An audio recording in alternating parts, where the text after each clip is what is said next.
Okay, this tutorial is an alternative method to the unit analysis that we generally use for stoichiometry.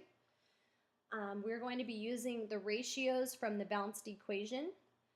So the first question reads, how many moles of aluminum are needed to react with 64 grams of oxygen? Okay. So we do not need to look at aluminum oxide. We're just figuring out how much of this we need if we put in 64 grams of oxygen. Okay, so the first thing you do is write an X over the element that we're looking for. So we're looking for moles of aluminum, so I wrote X, and then you're going to write the unit. Okay, we're looking for moles, so how many moles of aluminum? Okay, you are given 64 grams of oxygen, so I wrote that above oxygen. Okay, so we're going to use the coefficients to figure out what ratios to write on the bottom. So first thing you need to do is bring down the units. Okay, on this one I brought down moles. Okay, and our coefficient already tells us the number of moles. It's 4. Okay, in the second part of the reaction, we're given grams. So we need to determine how many grams to write underneath here because we are going to try to cancel out units. So the coefficient here is 3. So we know we have 3 moles. But the unit that we brought down is grams. So we're going to figure out how many grams are in 3 moles. So what you do is you multiply the coefficient, which is 3. Remember that represents moles. So 3 moles times the molar mass of oxygen, because we're looking at oxygen. Okay, so in 1 mole of oxygen, there are 32 grams of oxygen. Okay, so that will be 96 grams.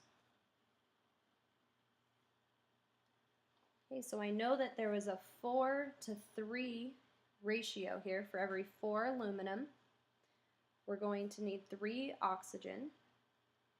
But since we were given the number of grams, we want to write the number of grams on the bottom. So you multiply the coefficient times the molar mass. That's how you get the number of grams. So this is your ratio. You have X over 4 equals 64 over 96. Now you're just going to cross multiply. 96x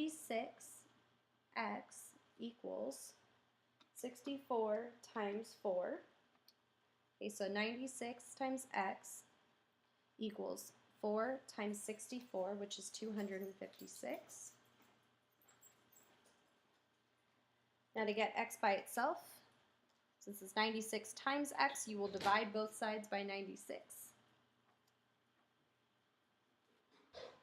256 divided by 96 is equal to let's round it to 2.67.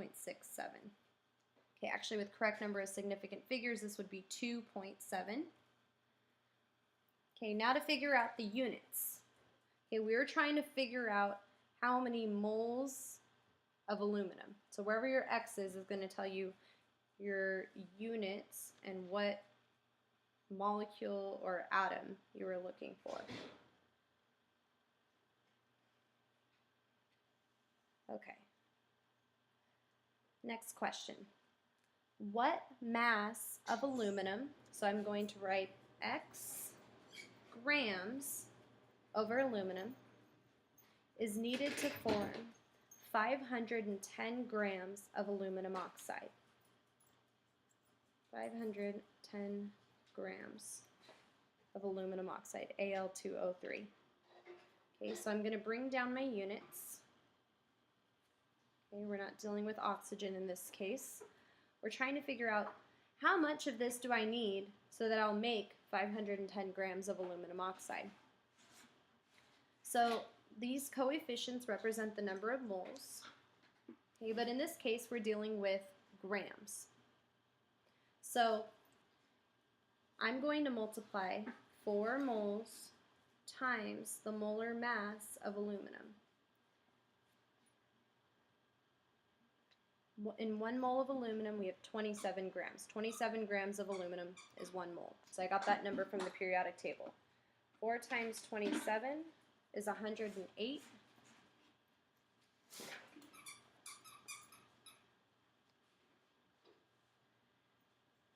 In this case, we're dealing with 2. The ratio is 4 to 2, so I'm going to multiply 2 times the molar mass of aluminum oxide, which is 102 grams in 1 mole. Okay, that's the molar mass of aluminum oxide. 2 times 102 is 204 grams. So for every 108 grams of aluminum that reacts, we'll form 204 grams of aluminum oxide. Okay, so my ratio is x over 108 equals 510 over 204. And we're going to cross multiply. 204 times x equals 510 times 108. And you will get 55,080. To get x by itself, we'll divide both sides by 204.